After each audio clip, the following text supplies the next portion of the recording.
Yeah, I haven't really got the stuff figured out for our mobile setup here.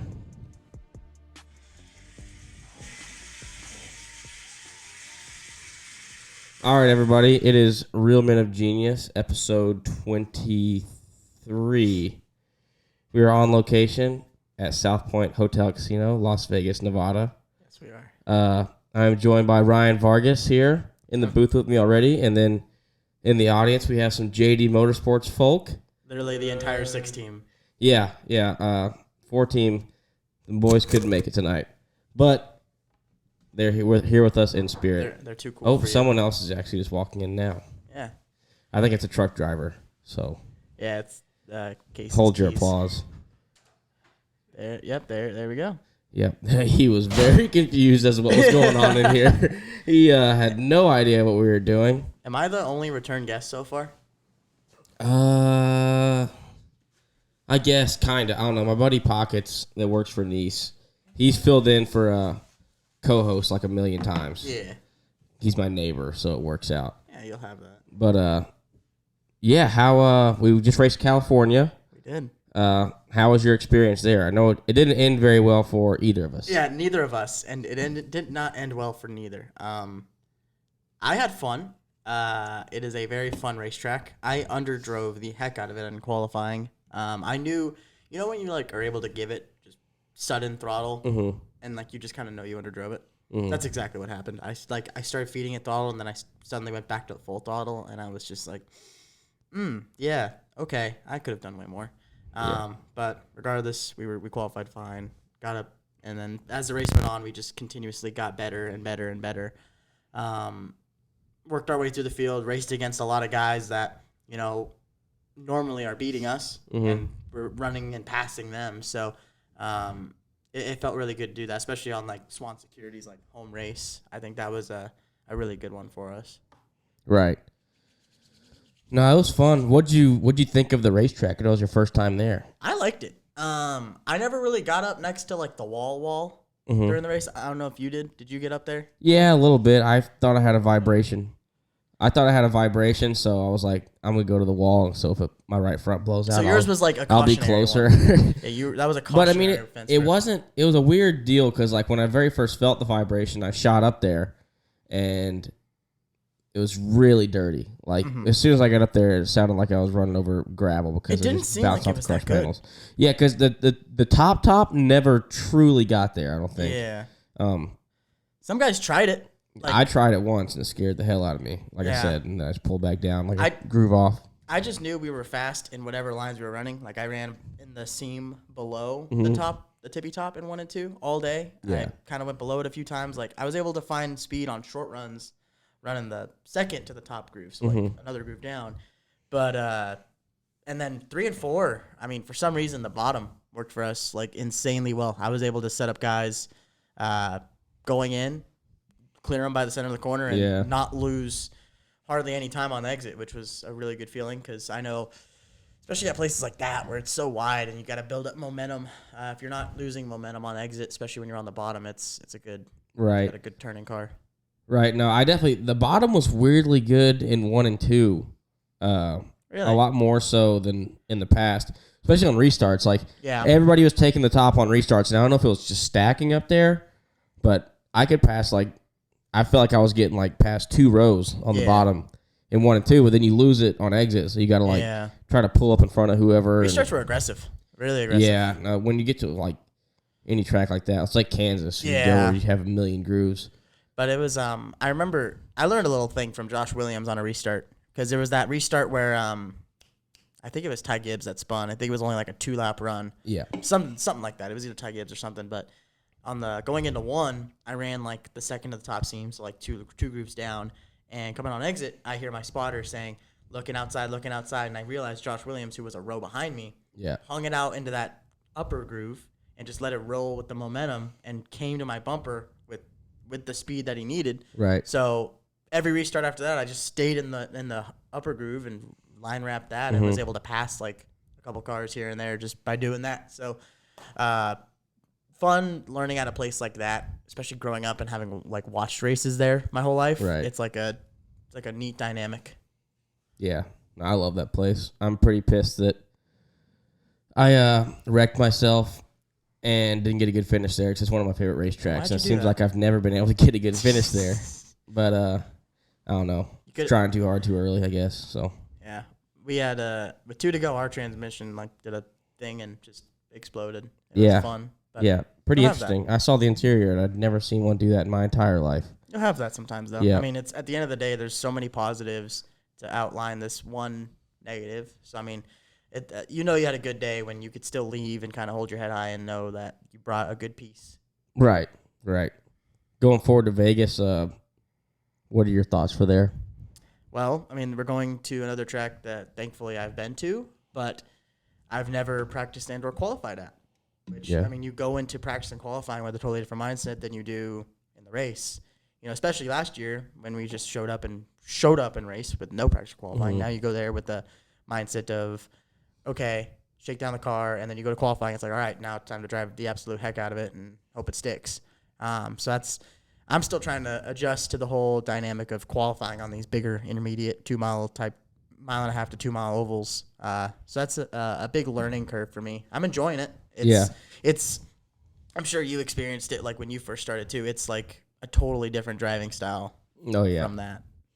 Yeah, it's fun though. Like once you learn it and you can start being aggressive, it's really fun. You just can't be too aggressive like I was last Saturday and put yourself in the wall. You'll have that. Gabe's over there making hand motions. Gabe, come on in here. Get in here. Yeah. Yeah. Clap it up for Gabe, everybody. So studio audience here. Yeah, throw on the headphones. You gotta have it. Yep. Throw them on. Oh. This is Gabe Wood. He is my tire guy on the 6th car. Hello, yep. I do the. Yep. Yeah, you gotta get on the mic, brother. It's not, like I said, not the best setup in here, but I'm just we're working through it. How's that? How are we working here? We're getting there. Yeah, we're good now. All right. It doesn't look very comfortable for you, but we're just got to roll with it. We're here. We got the camera set up on an ironing board. I don't think. It is on an ironing board and a granola bar box. Yeah, plenty of and I didn't even have real tape that I brought out here. I brought electrical tape, so nothing is sticking right. Like I try to tape all the wires up underneath the table, and they're falling down. Yeah, none of them have stayed. Yeah, it looks awful. I'm just gonna go ahead and say that. Hey, traveling podcast is what you got to deal with sometimes. I saw you bring that whole case, the podcast case, and I was just like very surprised that happened. Case is just scooting. Yep, case is getting closer. I'm getting beaten, so that's great. Yeah. Gabe, how have you been? How has your Vegas experience been out here? Have you won any money? Have you lost any money?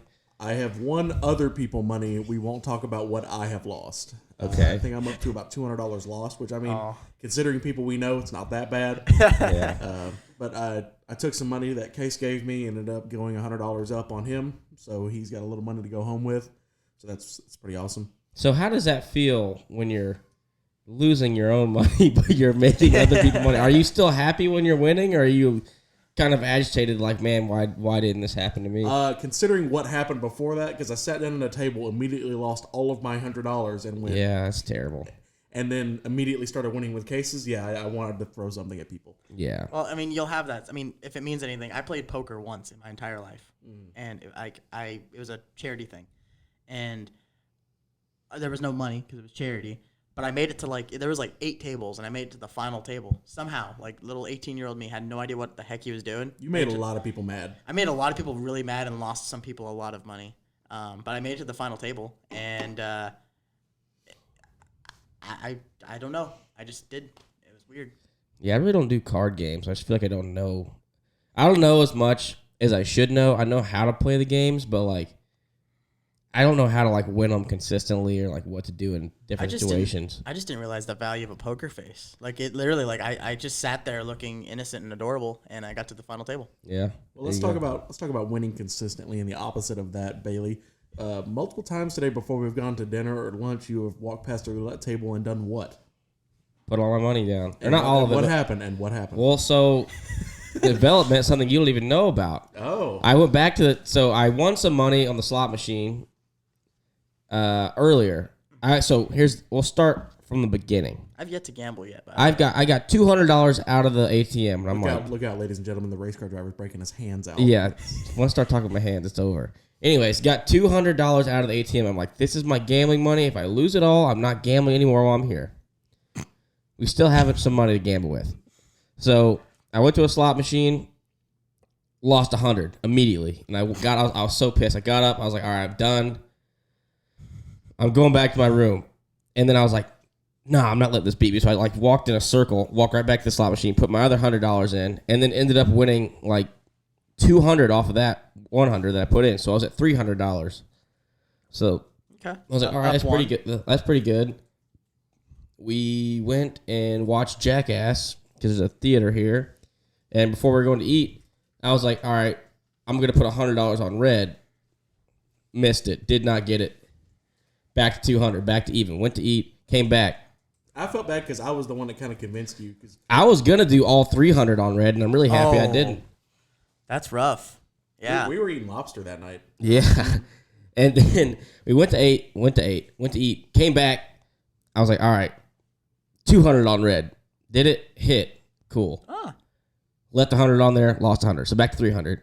Mm-hmm. Went back to the slot machine. I got like $40 extra, so I was at like 340. So then this morning, I was betting. I put that 40 in the slot machine. Or no, somehow I got back to 200, and then I was back at 240. So then I put that 40 in the slot machine, lost it all real quick. Angry. Went to roulette table, 200 on red. Bam, hits, 400 again. And then... This feels like a really horrible Common Core math problem. And then, yeah, I know. Bayley goes to the roulette table with $200. How much does he have? Addiction. Yeah, an addiction. And then I went back to the same slot machine that I had been winning at, lost 100. So now I'm back to $300. Which is still better than I started with, but it's still pissed that I lost $100 in a slot machine. And this last time, I lost $100 in like 5 minutes. I didn't win once. I just kept hitting the button. It's like me on a blackjack table. It was like the worst thing. Like the worst thing in the world is just watching like you're hitting bet, your value goes down, hit bet again, just keeps going down, and it's like 300 units every time, or like pennies, I guess. And then you're getting down to like you start with 10,000 because you put $100 in, and then you get all the way down to like 1,200, and you're like, oh. See, the worst part on those... We're near the end. I have 3 more tries. I get to hit a slot machine. The worst part on those is like you have a $3 max bet, so your pennies or whatever, and you'll get a win, and you're like, heck yeah, and it'll only go up like $1.50. I'm still losing money. Yeah, I'm still losing. And then when you're getting down to the bitter end, and you're like, all right, I guess I have to. Then you're like at 200 credits, and you're like, you have to change your bet to go low, and you're like, I'm not gonna get this back. Why do I even keep going? And then you get a cash out voucher for 40 cents, and you throw it in the trash. I was gonna say, what's more depressing, getting up with $4 or losing all of it? Losing all of it. Going up to the cashier, can I get my money, please? No, I won't. I know exactly where the nearest trash can to that slot machine is because I've gotten a 20-cent voucher, a 40-cent voucher, and I think another 15-cent voucher. Man, that's almost machine. A whole $1.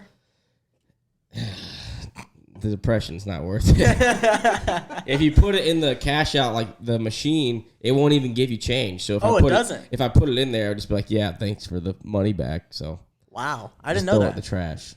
They're not getting any more of my money. How about even just 40 cents. You even lose money at the ticket voucher. Yeah, I mean, what is the recommended slot? Because I haven't. The one I had won some money on was the Wheel of Fortune one, and I've been going and sitting at the exact same one. That's my mom's favorite. Every day. My recommended slot is don't sit down. Yeah, the slot machines are really when they're hot, it's a lot of fun. Lots of flashing colors, you know. I played craps last time I was here. Really? That's like the hardest game to play. Dude, I had a great time. Like I actually learned that very quickly. I was playing with Dalen Barr, and then Jeff from KSDT was here, and like he was there for like a minute and then like disappeared. But it was cool. I want to learn how to play. I don't want to learn how to play with real money because I'm just going to lose a pretty decent amount of money before I figure it out. And I don't want to like watch a YouTube video on it and go from table, think I know what I'm doing, and then that make it even worse. Actually, this isn't how you play. Oh, sick. There goes $50. You sound like me when I was coming out to Vegas for the first time, and I watched a bunch of videos on how to play blackjack, and then I get screamed at by an Asian lady. Really? Yeah. No, you're not hit. You're not hit. Stop yelling at me. I don't know what to do. Yeah, I played blackjack before, and I just like, I don't know. The only table game I like is roulette because it is set odds. There's like 32 numbers on there, and it's either gonna land on it or it's not. And with blackjack, you have no idea what is coming out of that deck. You have no clue. You know what? It's just chance. When we go downstairs today, I'll put some money on red. That's what I'm gonna do. Just put it on red. I'm gonna put it on red.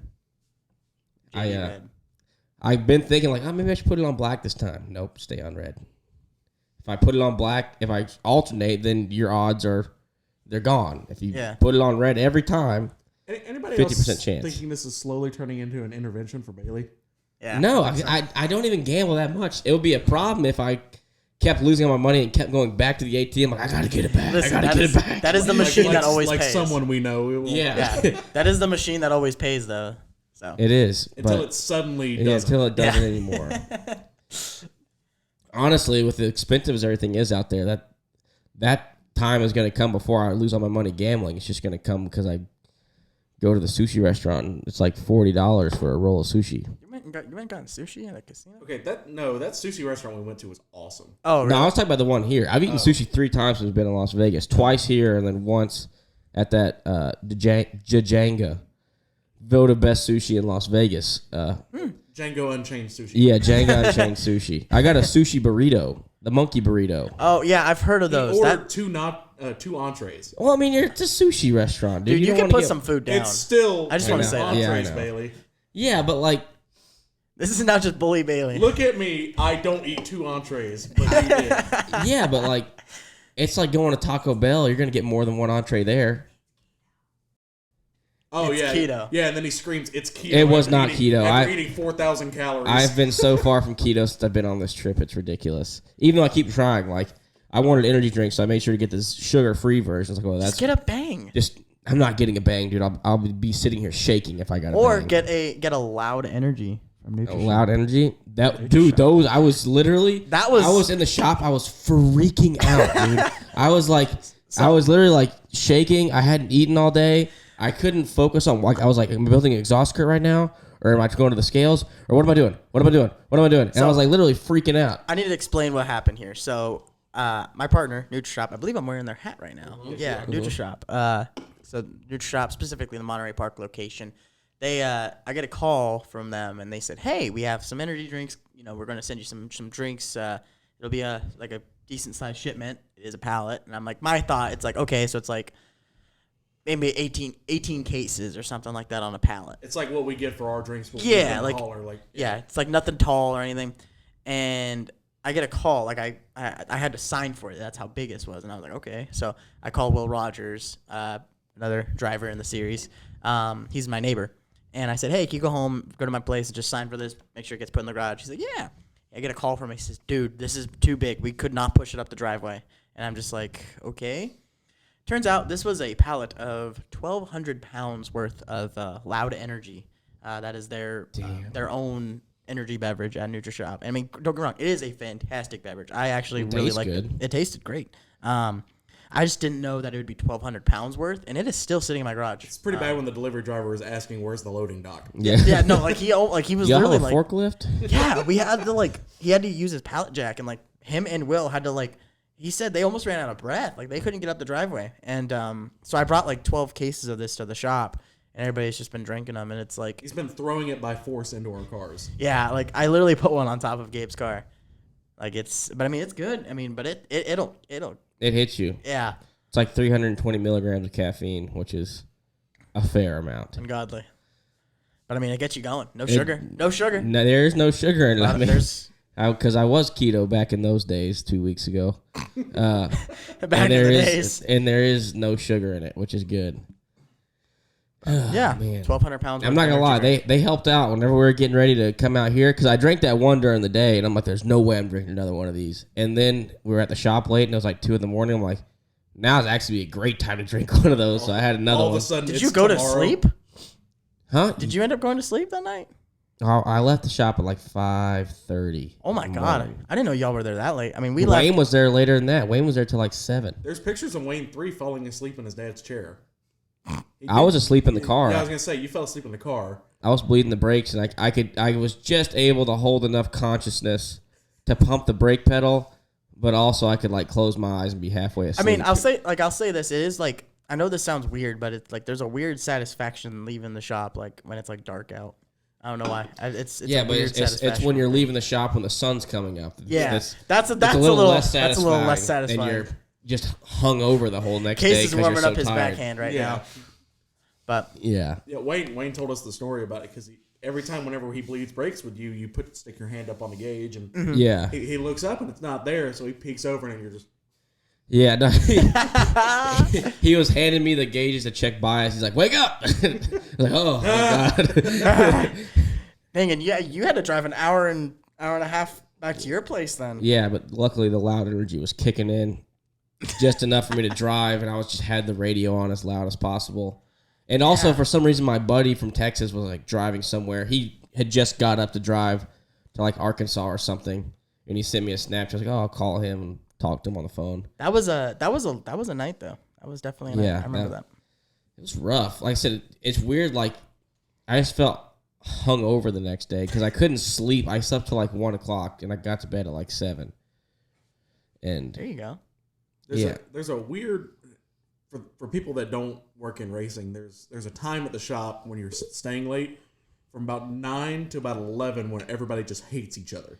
I don't know. There's so. But then once you get into that tomorrow bracket, everybody's just giggly. Yeah, dude. Once you get to the delirious part, once you're like, I always called it like you're drunk at that point. Once you're into the drunk stage, you haven't been drinking at all, but like your head is just disclaimer. Your brain is so tired that like everything is just goofy. Like you could say like if someone like said something wrong and you make fun of them for it, and then everybody in the shop's laughing.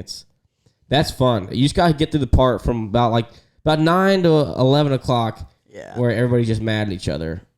But then once you get past that, it's just funny. Yeah. Everybody's burnt from 9. Yeah, at 9 on. It's pretty bad. No one likes someone who's burnt. Nobody. It happens. Gabe, you been burnt lately?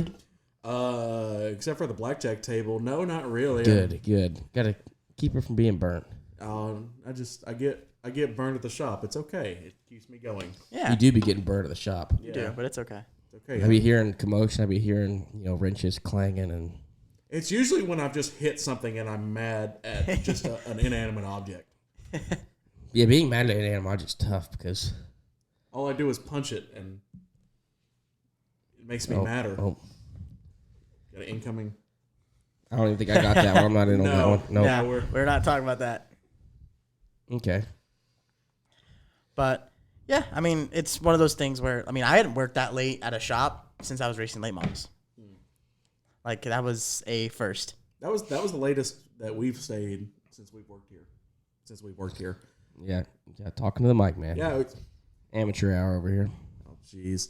Talk about Vegas real quick. Vegas was your first race with us last year, wasn't it?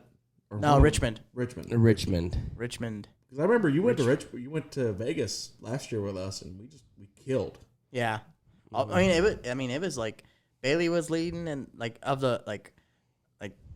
I know 3 of the cars. I know Jeffrey had like issues or something like that, but I honestly can't even remember. But I just remember he had something wrong. But all the JD cars did really well. I remember Bayley was like the front charger, but then it was like me and Landon just following each other.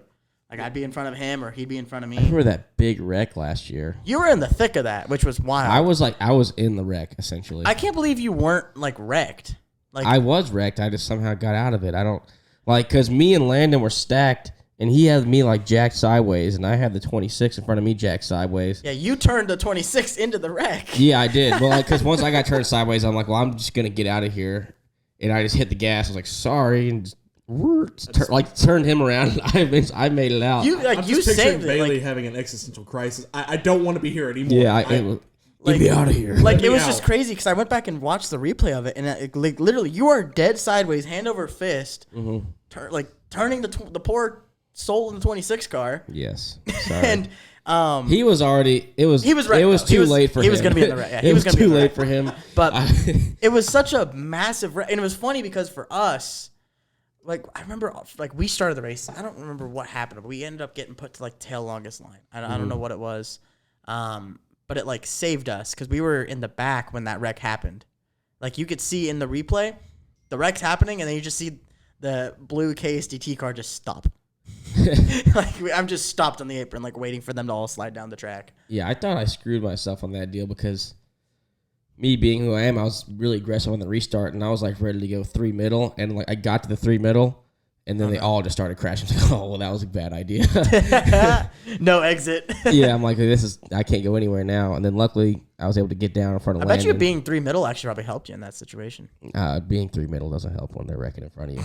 I'll just tell you from plenty of experiences, it's like, oh, God. Speaking of wrecking, that last lap at Daytona, you and I had that we right in front of us. Plowed the grass. My roommate. Yeah. That was crazy, dude. Like, I think I said it last week. I've never seen, like, been in a wreck like that or watched a wreck where someone was flipping like that in front of me. Except for maybe one time, Legends Car Nationals when I was 14. Evan Swilling. Oh, yeah, no, it was probably... Justin's the older brother. Yeah. Evan flipped like 9 times at Langley in a Legend car, and it was incredible. Like I watched it happen. It was funny because that wreck is so hilarious for me to look back on. Not hilarious, but like the way it all played out. Like, yeah. No, look at what an idiot flipping. Yeah. No, but I mean after it was hilarious because I was making fun of Myatt for the rest of the week. How do you think us on the pit boxes felt? Oh my God. We're watching our 2 blue cars go to the very bottom and disappear into a cloud of dust. Yeah. And we hear nothing from him. Yeah, the radio disconnected or something on my car. Rick is on the radio screaming because we thought you were like in it. Yeah. Like, hurt. Oh. Because I hear Rick.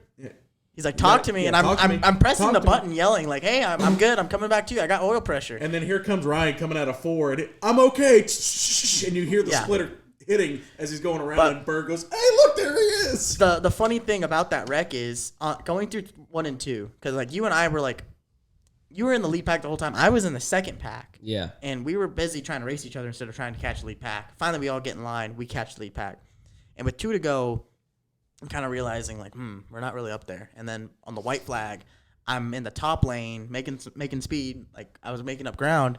But it kind of hit me. I was like, I'm not in contention for a top 10. I'm not in contention for the win in this position. I have no business being in this top lane just to get wrecked for running for 19th, 18th. So I go to the bottom behind you. Mm-hmm. Like I'm like, screw it. I'm just gonna follow Bayley. If they wreck, I'm following him through it. And all of a sudden, I see my roommate's roof. Myatt flipping, and we both go to the grass, and that was the only out we had. Yeah, no, there was no. The 19 car was like sitting sideways in the middle of the racetrack. So I was like, well, I guess I was hoping that the other cars would plow the grass with their splitters first. So no, you ended up plowing it for me. No, yeah, exactly. I knocked my entire splitter off, and yours just kind of got dented up a little bit. Yeah, but the funny part is like I'm hand over fist trying to save this on the banking. You're sliding up from the grass onto the track, and we're sliding like face to face, in like towards each other. Yeah, it's like a car's wreck. Like like I was actively looking at like the 4 car, like oh god, like hand over fist, just trying to save this thing. And you were like, I could see you were just like, kind of sitting there. Yeah, I wasn't controlling anything at that point. I was just along for the ride. I don't think once I saw you, I was like, oh, maybe I should try to do something, and I was like, nothing I'm doing is helping. Well, I mean, it's so funny to think about like how we literally are like in the middle of the big one, and our only concern was we can't hit our teammate. Yeah. We can't hit our teammate. Don't care if I wreck. Let me just not hit him. Yeah. And I don't think we touched. We got really close. It was way too close. When I stopped spinning and I kind of like slid down like that, we like kind of were door to door, but I don't think we ever hit each other. I mean, it was. Yeah, we didn't. There's no marks on the cars for us hitting each other. I don't have any like marks, but it was. I mean, I was almost convinced we did. That's how close it was. And then the funny thing is, I'm up on the banking doing that. There's cars wrecking to my right, and I'm sliding down. So I didn't really have a chance to go back up the track. So not only did I spin through the grass and back onto the track, to avoid hitting you, I turned hard left back into the grass. Into the grass, stay in the grass. And I'm just Lightning McQueening it all the way through 3 and 4. I never told you this. You gave me nightmares too when you came off, when you finally came back on the radio. Yeah. Because you said, I've got oil pressure, and I've heard that before where the entire front is caved in and oil is spewing out of it. Yeah. But the pump is still running, so there's still pressure. Yeah. So it just scared the crap. I was like, oh, good. Well, there goes that engine. I just liked how, that it wasn't even asked. That was just like my first response. Like, just so I have, like, because I was going to try and drive it back if I had pressure and I saw there was pressure. So I was like, I don't want them to yell at me, I have pressure. Case knows exactly who I'm talking about. I'm going to start doing that because honestly, I didn't. And I got lucky because when I got back in the pits, my oil filter was like where it's normally parallel with the sway bar tube, like horizontal. It was pointing straight up. But it was still hooked up. But it was still hooked up. There was no hole in the filter. I have no idea how it got like that. But it was like pointing straight up. Incredible. We worked really good in that race, though. That was fun. That was a good little race. I wish I should have gone earlier. Like when I think back on it, like if I would have gone earlier, either A, I would have missed the crash, or B, I would have been fully in it. Yeah, there was really no in between. At least it wouldn't have been halfway. Like I was like there, but like I kind of tore the car up still by going through the grass, but like really wasn't even for anything. And I'm like, I should have just went. And I either would have got like right reared and crashed really hard, or I would have made it through and finished like ninth. You are making me so mad right now. I mean, honestly though, dude, like I should have gone earlier. I should have gone with like 3 to go. Well, the thing is, like I was given the kind of like the okay to go with like 10 to go, but the problem is the second pack.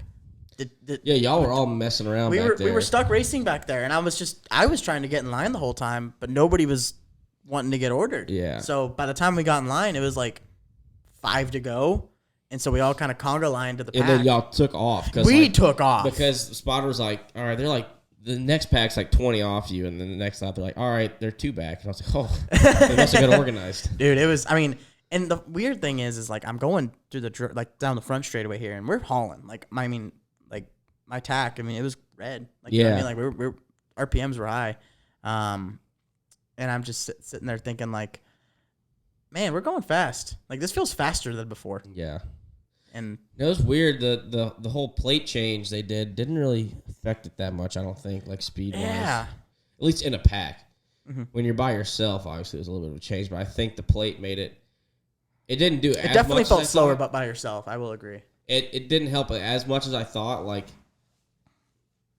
being able to break the bubble in front of you. Mm-hmm. But it's still like you could catch up to the next guy a lot easier. And I feel like the pack was freaking accordioning like crazy. Yeah. Like it was so bad in that lead pack those last few laps. Especially when the whole pack was in that single file line on the top. Yeah, that was bad too. The checkups were just I was hitting the brake.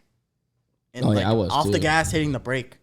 Like trying to like not hit. Well, the last few laps, it didn't really help that Jay Buford was in the middle of it, trying to get to the front, but he didn't have a lane anywhere, and he almost wrecked about 3 times. Like just from people. I actually haven't gone back and like watched it. I haven't either. I've only seen the crash. There was a couple of times where somebody would get up behind him and push him, and he would just kind of wobble a little bit. And there was like 3 times in the final 2 laps that we should have wrecked before then. I was afraid we were gonna crash whenever we were running second and third. Because I could tell you wanted the lead whenever we got the 36 car. I'm like, oh, God, he's going for it. He's really trying. So, like, but then Josh was blocking really good. Yeah. So I was like, oh, my God, here we go. I wasn't going to do 3 anything stupid, but, like, we caught him pretty decently. And so I was, like, it was funny. I wish the cameras would have, like, focused in on it a little sooner. Because it caught us, like, halfway. Right as it calmed down. Yeah. But, like, for those who don't know, like, we caught Josh. And me and Josh started racing, like, side by side. Like, he would swerve up, I would like try and chase him and then get to his inside. He'd block low, and I was just like, okay, like I'm not gonna wreck each other for this, but I am gonna try and like contest it a little bit. Yeah, and that'd been cool to lead for sure. That'd been cool. JD won too. Hell yeah, that'd been a lot of fun. All right, I haven't had another driver on here in a while, so I'm gonna do another segment. It's called Genius or Not. Okay. I'm gonna ask you something racing related. Not. Or go ahead and or this. Not. And honestly, you can answer some of these too, Gabe. Oh no. We're going to start off with the first one. Progressive right rear spring, genius or not? Well, I remember we used something like that in our late model, and it was fast. I'm going to say genius. Okay. I'm going to disagree with you, but okay. It's one. All right, how about this? Racing cars in stick and ball sports stadiums, like the Clash. I think it is genius in moderation, if that makes sense. I think the Clash was an excellent event. I think it needs to be no more than the Clash, if that makes sense. Do you think we could do it? Do you think we could do it anywhere else? I think so. I mean, it proved it. I don't know how many stadiums are equivalent to the size of the Coliseum, because I know the Coliseum is actually like... It's big. It's big. It's a big stadium. I know there's some that are that big, so I don't think it's too far-fetched to say we can go do that. However, you also got to look at like the markets and stuff. Like, is there a market that A, has a stadium and like that big, and B, like that we already don't go to. What about a European soccer stadium? See, that'd be fine. I'd be all for that. Sick. See, my only opinion on the LA Coliseum thing, I think what they should have done was keep the same, how would you say, like grid format as the original like Budweiser shootout and all that. Yeah. Where it was pole sitter, stuff like that. That way you had a set number of 20-odd cars, but then we had time to bring in like Southwest Modifieds or something like that. Expose a bunch of LA people to that kind of short track racing. Yeah. I think SRL Tour race would have been sick. I would have loved to have seen Modifieds at that track. Or a legend car, dude. Yeah, they would be ripping. But the only thing is just like the way that the Clash is advertised. It's advertised as essentially the Clash has become more of what the All-Star race was. You know what I mean? Right. But with this current iteration of it, it's the All-Star event. It's more of like an event, like with the concerts and stuff, and then I liked that too. I don't think it's obviously a thing that we need to do every weekend, but I think it's like for the Clash, I think it was perfect. And every Orange Show Irwindale racer that went to the race said it was awesome. Right. While we're on the topic, bring the All-Star race back to Charlotte and do the pit crew competitions and the burnout contest. They should do the All-Star race at the dirt track at Charlotte. That's what I said. That'd be fun. I'd be okay with that. I was watching the Slap Shoes video. But I think all the extra stuff was what made the All-Star weekend special. No, yeah, it is. Yeah, it definitely lost a little bit about that. But the only reason why it lost that is just because of COVID. I think. Well, I think too when you added in. Because the draw about the All-Star race was you had 20-lap shootouts, basically, or whatever format they had. You had field inverts. But once you added stage racing in it, you kind of lost what was special about. Well, they had that last year, though, didn't they? Like, they had like 20-lap deals. Well, no, I'm saying, like, once you added stage racing into regular regular deal? Yeah. You kind of lost what was special about doing 20 laps. That's a good point. I wish it was more like... I wish when they did the invert stuff, like I know last year, again, I know in recent years it was kind of neutered because of, protocols and stuff, but I wish, and this is like the Humpy Wheeler type promoter in my mind. Yeah. I want them to have a giant spinning wheel in the grandstands and let some kid in the grandstands come down, spin that thing, and whatever number it lands on, that's the invert. That'd be pretty cool. Or like have a dice like they do at short tracks. Yeah, like a giant dice, like a fluffy dice that they toss. I mean, the kids kids would love spotter that. stand and it rolls down the grandstands. Yeah. Here's my balls to the wall idea. Have everybody with the same seat. Bring your seat insert. Spin a wheel. That's the car you get. Yeah.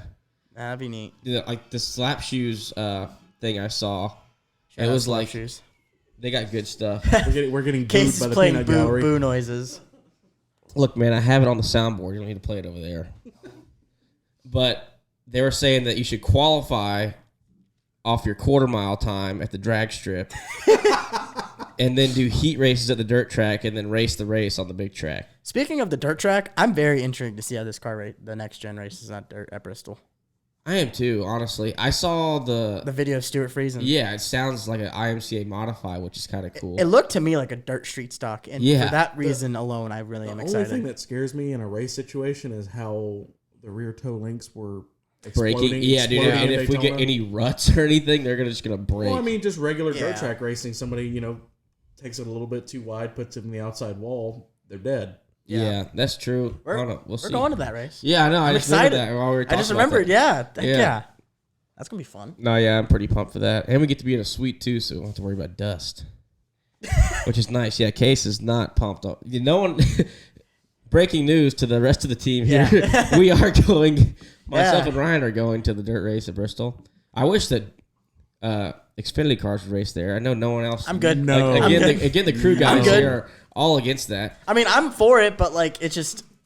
Dude, are you ready to race the most piece of junk car we have in our fleet? But that's what makes that like. That's where I agree with Bailey on the Case, excitement where's the part. Booze?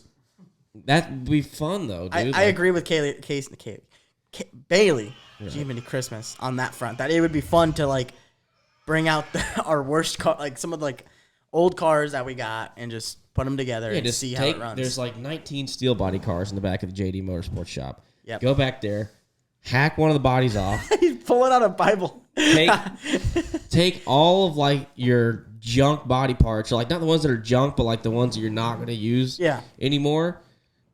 Put the body on it and let her eat, dude. Like throw like some 600s in the front of that thing. Cherokee Speedway's right by the race shop too. I want to see one of them chassis. Like, I want to experience that. It'll be cool. The Xfinity car, it puts on the best show everywhere else. I don't imagine to be any different at a dirt track. Absolutely. So what is the next one? We totally went off on a tangent there. Is that the only genius? Oh no, I have a lot more. Okay. I have one as being a picky eater on race day. That's me. I'm that way. So you're calling genius on that? I'm calling genius because I had a bad experience one time with fast food on a practice day, and it was bad. Okay. That's all I will get into. What about in-car live streams for all cars? Like, yes. If you want, like back in the day, how they used to have like that HBO channel or whatever, you could like tune in. I think they should definitely do that. Here's the thing. There's so many cars in the field, so I know it's hard logistically, but that's where F1 is killing us. And one of the biggest. Do they have like every car has an onboard? Yeah, they should. And every car has an onboard to where if you have that Formula One app, you can just watch their feed the entire race. And we try really? And onboard telemetry data. Of course, we can't do that. But like that's something that I've been actively like. Anytime I like do sponsor stuff, like I actively pitch like, hey, let's try and get an onboard camera because that's instantly like, eyeballs. And if that's something that's readily available to every team, I mean that's gonna help. Yes, it'll be a tough initial cost, I think, for the TV broadcasters and the contracts or whatever. But I think the long-term effect of sponsors, I think that is going to ramp up that business model. No, you imagine. The only thing I'm worried about that is if you sell to a sponsor, hey, we're all going to have in-car cameras. It's the same thing with every TV broadcast. Are they going to show it? That's but if they have if they have a live stream for each car, if they have then I mean any company could like go on their Facebook or their Twitter or whatever, and be like go watch our car here. And they could be able to see it immediately. And our races are 2.5, 3 hours long, sometimes longer. I know the Xfinity race this past weekend lasted longer than the Cup race. Yeah, which is wild. But our races are long enough to where I feel like you'll most likely get shown. I think the chances of it not happening are low. Dude, imagine if you'd had an in-car camera when your transmission exploded through the dash. Or imagine if I would have had an in-car camera when I had a flat tire and I'm having to like... By the way, I didn't know where you were going. I just went to the bottom. Yeah. You saw me just... Yeah, I kind of felt... I was like, damn, I didn't expect him to go down there, but... No, you're fine. Because I was like in the middle of like a group of... like a swarm of bees and we were just like all racing and all of a sudden it was like, oh God, there's Bayley. Yeah, that sucked. I was bummed on that. I saw that and I was like, oh no. Yeah, bad deal. Whatever. Just gotta chill. That's what I kept telling myself. Just gotta chill. Won't happen anymore. But Gabe, what about you? I guess you said you like that too. How about here's my last one. Okay. And I have a strong opinion on this. TV dinners. TV dinners. So like a Kid Cuisine or a Hungry Man. Genius. That's what I'm saying, dude. They're way genius. I agree. I have no bad opinion on that. I grew up with TV dinners. I mean, I still eat TV dinners. I mean, like the Hungry Man backyard barbecue. Like, I don't care how much sodium is in it. If I need a $1.25 meal, I will eat it. Well, not just that, but like think about all like the microwavable things you get in the freezer section. You just set up a TV tray, put on your favorite movie, you're chilling. Like, I showed you them Dino Nuggets, and those were good. Those were amazing. Yes, no, it comes. I don't know what the brand is. It doesn't say the name of the brand, but they are the best nuggets. I am very picky when it comes to putting like fried chicken goods in the oven. Yes, because they can go very wrong very quickly, like soggy. Case is leaning over. We won't talk about why. Anyway. But those actually got very crispy. Like they were very good. The breading, the crisp on them was just superb, and the chicken itself is good. Like, oh my God! Like if I were still doing the nugget review, which I'm trying to bring back, that would be the pinnacle nugget. You know, to me, microwavable food is probably the best thing that's ever happened because I can't cook. In my college days, I would only get my grocery list consisted of corn dogs, and they used to have these spicy chicken patties that I wouldn't get bread for. I would just eat the patties by themselves. Yeah, I did that too. And do the spicy chicken ones. Holy cow, they're so good. Yeah, like you can get man, I like totally blanked on like the brand name, but like you can get these patties, like these chicken patties, and just have like 2 of them or something like that. Oh, yeah. And it's like some people I've seen. That's the money. Some people I've seen turn those patties into like chicken parm. I've seen that before. My high school used to do that, and that shit was fire. Yeah, like that sounds so good. That sounds like really good. I remember how cheap my high school used to be. It was hamburger day was on Monday, and then Salisbury steak was on Tuesday. But they just took the hamburger patty and put gravy over it. Oh yeah, hamburger shirt. I hate it. We did an iRacing race, and the grand prize was a. It wasn't even the grand prize. It was like probably second. like the third place prize. It was a T-shirt with a JPEG of a hamburger, and underneath it said hamburger shirt. We were all extremely. Do I look like I know what a JPEG is? Yeah. I just want a picture of a goddamn hot dog. All right. Well, since we're on the topic of food, I was actually thinking about this while I was eating dinner earlier. As far as South Point restaurants go, there's 11 of them. Mm-hmm. What's the best one? So I haven't eaten all of them yet. I haven't had the buffet. I haven't had the Mexican restaurant. You haven't had the buffet? That's like the first one you go to. I want to have the buffet. Case, can we go to the buffet? Let's go to the buffet. None of us are stopping you from going to the buffet. The only thing that stops me from going to the buffet is the long line that's there half the but that time. means it's good. And taking out a second mortgage, but Is it expensive? Well, they used to have the coupon book. I'm not gonna lie. This year, not as good as it has been in the past. But a little lackluster. Yeah. But I mean, I also saw that there was a Mexican restaurant like the Oh, staircase. dude, I ate there for lunch today. Really? Damn, it was good, Really? dude. I eat there all the time. They still have this coupon. It's the free margarita with any entree. Marg? Yeah, free margs with any entree. And it was good. I got the steak con camarones, and it was good. So, Coronado Cafe is like top tier just because of the $5 steak and eggs. Oh, yeah, that's right. That's like the breakfast slash steak slash From whatever. 2 a.m. to 5 a.m. I just want to say, I had steak and eggs for the first time like a week and a half ago. Never had that combo before. Damn, that's cool, bro. Didn't ask. Yeah. I'm just like, I'm so stoked about it though. Like I'm learning so many amazing food combos that I did not know about. Was it the Del Mar Deli's good, but it's like a little expensive. I mean, that's everything here, but It's Vegas. it's Vegas. It's Vegas. You're gonna be paying for stuff. The breakfast buffet is like Where's the breakfast buffet? it's the buffet. Oh, it's the buffet. regular you buffet. just go in the okay. morning. Yeah, Is it cheaper in the morning? yeah. It's like 14. I was it's in- like 14, $15. So still okay. I caught an elevator with this guy to the parking garage, and he was so stoked because he said, I paid for the breakfast buffet, and it's a whole $6 cheaper than the lunch one. But when you go at 11, they start putting out the lunch food. Oh, finessing My man it. gained the system. So he was so stoked about that.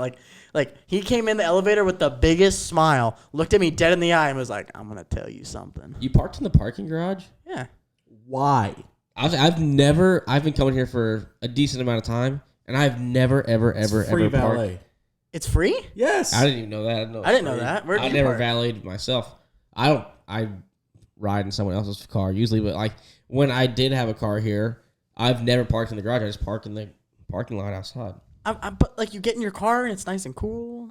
No, I guess I get that, but I've never even given this parking garage here a second look. Like I hardly even knew they had one here. I haven't been to the pool here. I've walked out to it. It's a little cold this trip. I almost went out to it today, but I was is like, it outside or is it inside? it's outside. Oh. It's a cool little pool. Yeah, it's a pool. Yeah, and it's usually racing people there. Yeah, so you can hang out with all the bros. all the broskies. Yeah. Real quick, back on the topic of restaurants here. The Steak and Shake, good, but It's just steak and shake. well, yeah, but I'm saying I'm getting to my complaint about it. Because I tried to order just a burger instead of getting fries with it. Because, sorry, but Steak and Shake's fries aren't really that good. If I wanted potato sticks, I'd go to the grocery store and buy potato sticks. But like, you have to pay $8 or $9 for a combo meal. And I just wanted the hamburger for $4, man. And they wouldn't sell to you? No, they it has to be a combo. They would have taken the fries off, but I would have paid full price. Oh, wow. Yeah. That's not cool. Yeah, Man. I mean, I get it. That's not that cool, man. They got a new ice cream place here. That wasn't Is that here new? last- It wasn't Yeah, here last it was new. It's new because I've been there twice already. Bad. It's right next to my favorite slot machine. You are having a great time here. No, in I honestly Vegas. am. I just be walking around, going to different restaurants. I've had the sushi place twice. Is the sushi place here? Yeah, Zinshin, right next to Steak and Shake. Oh yeah, left. It's good too. I burned my nose out with some wasabi earlier. Man, good stuff. I'm excited. I'm excited to eat tonight. Now, yeah, got me hungry. We're just really building up an appetite here. Yeah. on the Real Men of Genius podcast. Yeah, with SpongeBob on. Yeah, I think it's bouncing back and forth from old SpongeBob to new SpongeBob. Yeah, I know it's kind of weird. The new SpongeBob just like there's some good ones. There's some good ones, but the animation gives me heebie-jeebies. Speaking of SpongeBob, I was trying to go get a tattoo the other day, and I was gonna get a SpongeBob tattoo. But if anybody's ever gone shopping with Bayley Curry, he's like a child. You lose him every 2 seconds. He's either that. Dude, there was a tattoo parlor in the mall. Let's just talk about this for crazy. a second. You made us drive all the way to the strip to go to it. You hush. You can finish what you're saying, but then I'm gonna kill whatever you say. What I say. To drive to a Dick's Sporting Goods to get you because you didn't want Walmart socks, but then we found out you had an ulterior motive because we drove like 30 minutes. 30 minutes. We thought it was just for the socks, but no, you wanted to get a Vegas Knights jersey for the hockey game you're going to that night. But then you complained that they were real jerseys and that they cost $170. So, oh my god! It was a bargain compared to at the game. They were $290. You walked around. A jersey? You walked around asking the people if they had a discount section with the off-brand Vegas Knights jerseys. Well, because sometimes you can find like the less authentic versions and they're cheaper. Or it's like players that like have been traded. Yeah, so I did eventually find like a halfway jersey, and then I got home and I was gonna wear it over my hoodie. Did not fit over the hoodie at all. Oh, it was small. Oh, it was very. I think I even got like an extra large. Didn't fit over the hoodie. I Hulk Hogan'd it off my body. I was so angry. First jersey that he found was it was like $70. You're like, man, this is a steal. Puts it on, the sleeves go up. Yeah, it was a kid's jersey. This is a kid's. So, but yeah. But anyway, a rebuttal to your story here. I'm gonna get flamed. We went to eat lunch, and then we were like, anybody got to go anywhere? And everybody's like, I was like, I kind of go get socks. It's like, but I don't want to take up any of y'all's time. And like, oh, we got nothing to do. I'm down to just go wherever. We can ride around, do whatever. And then we're about halfway there, and like, Bayley taking up our time because he doesn't want Walmart socks. No, I don't want Walmart socks. If I get Walmart socks, I'll wash them 3 times and they'll fall apart. I wanted to get Nike socks. They have that at Walmart. Your same argument is like me saying, yeah, we have time. We can do whatever you want. Okay, can you drive to Reno, Nevada? No, it was 30 minutes away, dude. I'm sorry. It was not 30 minutes away. It was like 15 minutes away. And we get there. We got to walk around. Y'all got to look at stuff, too. Y'all didn't buy anything. But I'm laughing at the Reno thing. Yeah, you were having a blast. And then y'all were the ones that told me, like, oh, there's a tattoo shop here, too. And I was like, I was going to feel bad if I actually went through with the tattoo because that was going to take like a solid hour. And I was going to tell you just to go ahead. It.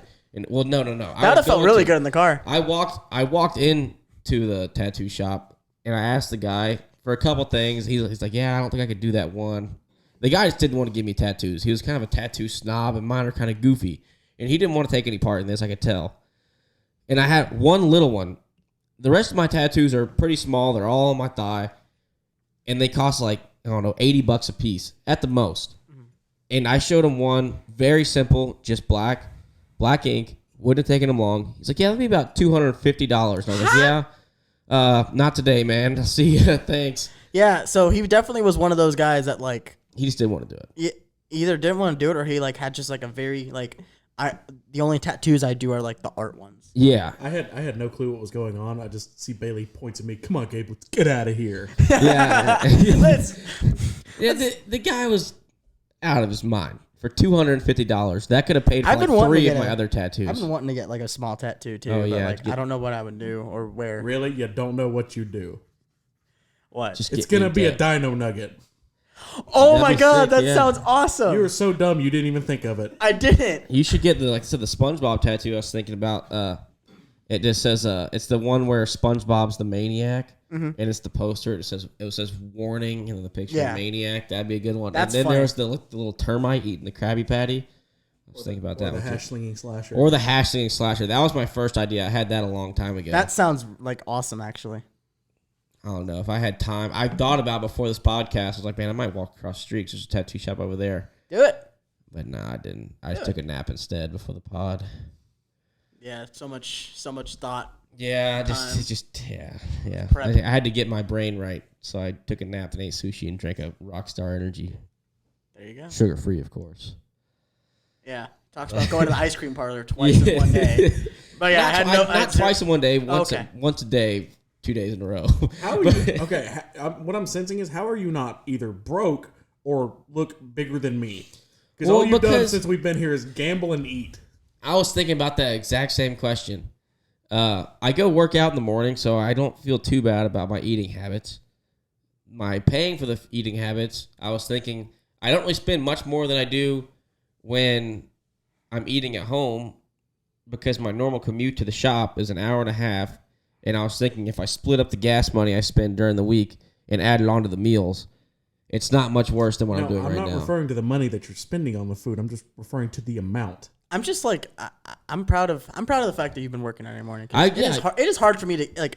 I have to have like I work with Hunter Smith, and like I need a trainer. Like it's hard for me. Like I'm bad at getting motivated to work out. I just do it here because I wake up early every morning and I can't go back to sleep. And I'm like, well, there's nothing else to do. I guess I'll go. That's to the true. gym. I've been waking up at like 6:30, 7 o'clock. I'm really trying to go to the spa down there and get a massage or something. That's one thing I haven't done here. We talked about bingo earlier, and I think there's a good reason I have never done that because it looked awfully boring. Bingo just has never sounded fun to me. There are people yelling outside. Yeah, they are. Good. Excuse me, guys. We're podcasting. I can't believe that you can hear people yelling. We're like at the very end of the hall. I walked up there. I'm like, damn, I got a sweet ass room at the end of the hall. Regular, standard issue. Whatever. Yeah, you got the luxury suite on the second floor. I got the luxury suite on the second floor with a podcast studio. It's all right. There's construction going on outside my window. It came with the podcast studio. Yeah. It came with the podcast. Yeah, with the camera set up on the ironing board and everything. They're still yelling out there. What is that? Who is that? Let's go bring him on. No. He might say some out-of-pocket stuff. Yeah, that's... Case is checking it out. What? They're gone. Are they not there? Oh. I think Jade Buford's room's next to me. Maybe it's them. Jade Buford. No, that is not Jade Buford. I'm Jade sorry. Buford. The most quiet person in the garage. It might be his team. I mean, their sponsor is that Big Machine Vodka. Oh, Lord. By the way, the colors on that car makes me like feel like that probably tastes pretty good. Just want to say that. Oh, yeah, those little Slurpee things? Yeah. It's like a Capri Sun with alcohol. I've never seen them sold anywhere, but... They're available, like, if you imagine, like, you know, like some race teams have, like, the cooler where you can get room. You just go grab one. You just have a cooler. They bring them out for post-race, and then people just grab them to have them on the way home on the plane. On the way home. Wayne on screaming that the car's not loaded up, but everybody in the garage area is trash. You just hammered off Big Machine Vodka lemonade packs. Not sponsored. No. Damn, gave him a free ad. Yeah. Yet. That's my bad. My bad, G.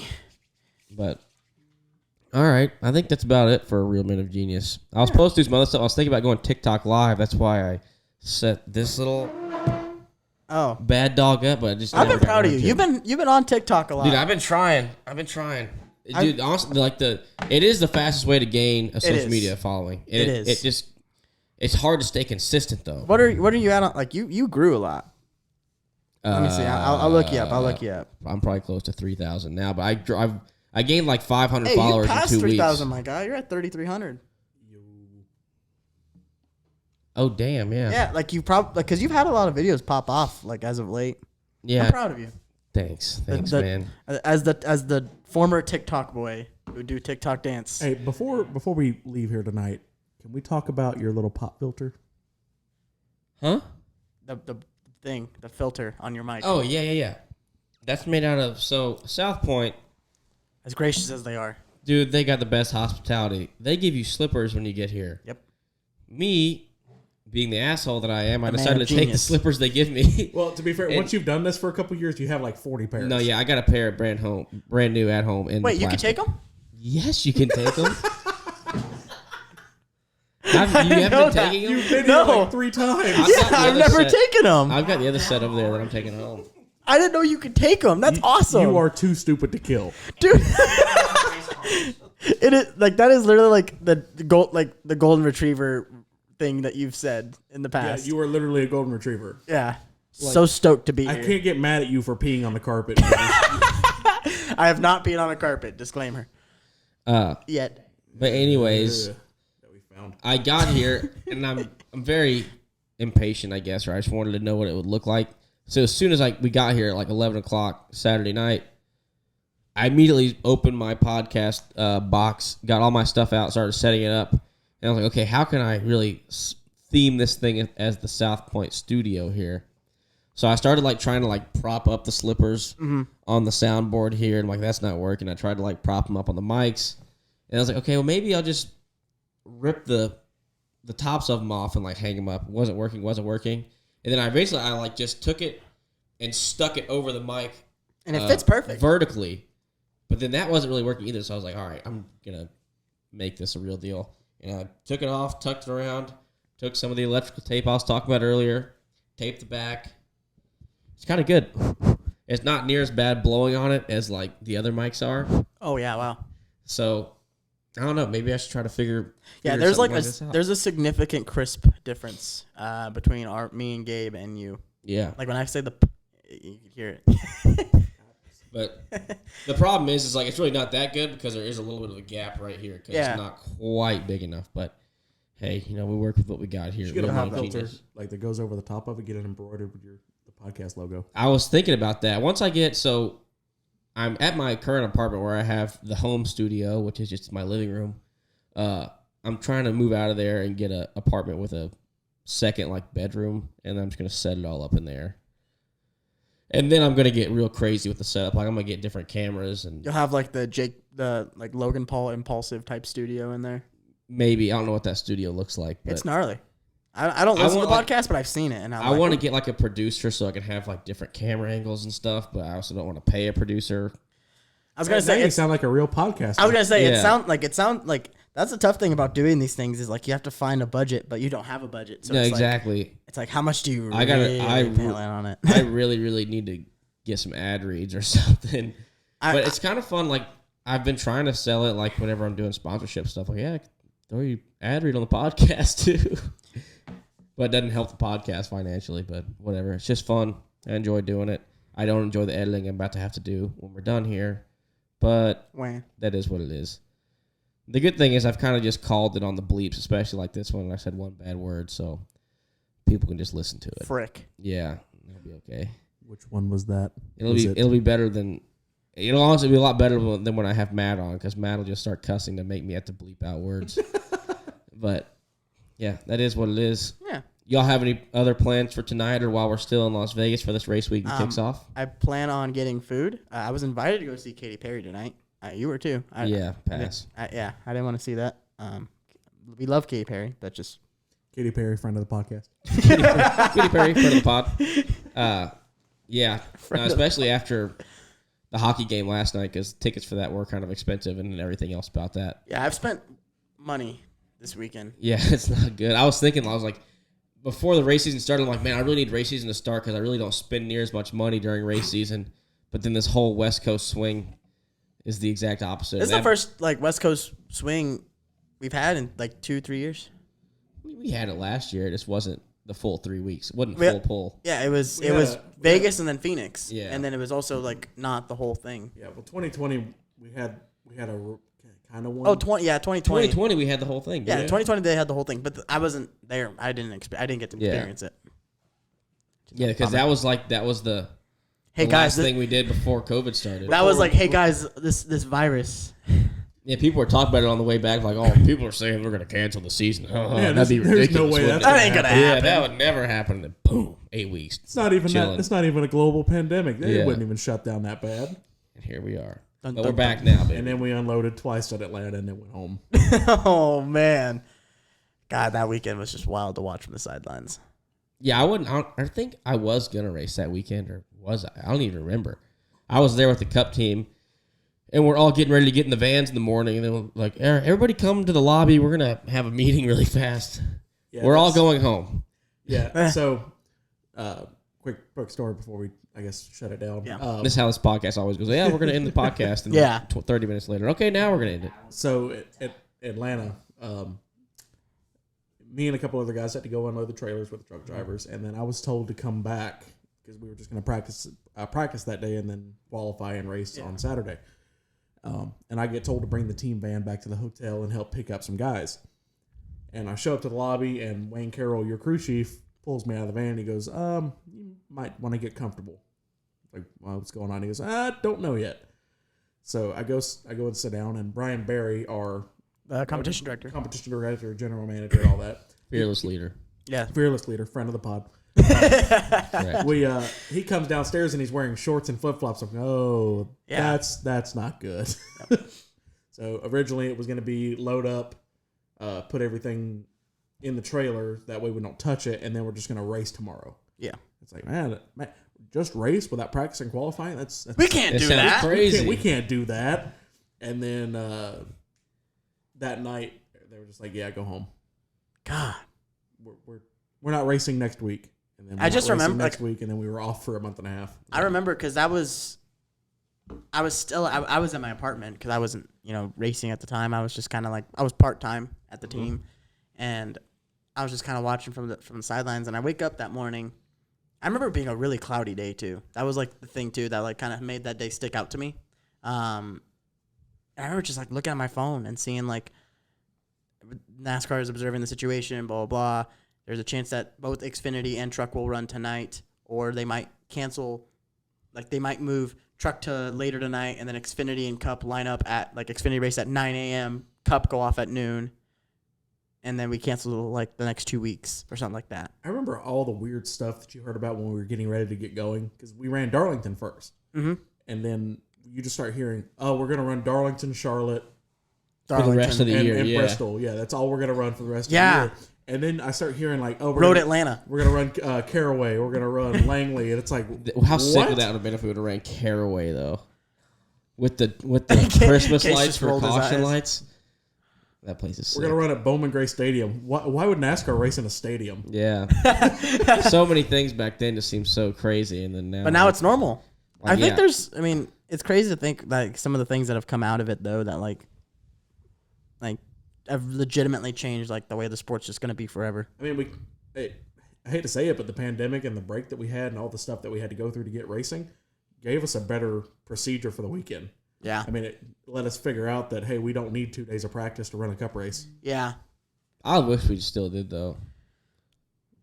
I like it. Look, I've been a crew guy and I've been a driver. I don't mind staying at the racetrack or staying for 3 days or 4 days in the weekend because then at least you get to, like, if you're not cramming it all into one day, you can like experience the place you're in. Like, even if you're in Kansas, you can still go find a way to have fun or go to the casino 3 times. I mean, yeah. I would. I mean, I think 2 day shows are plenty.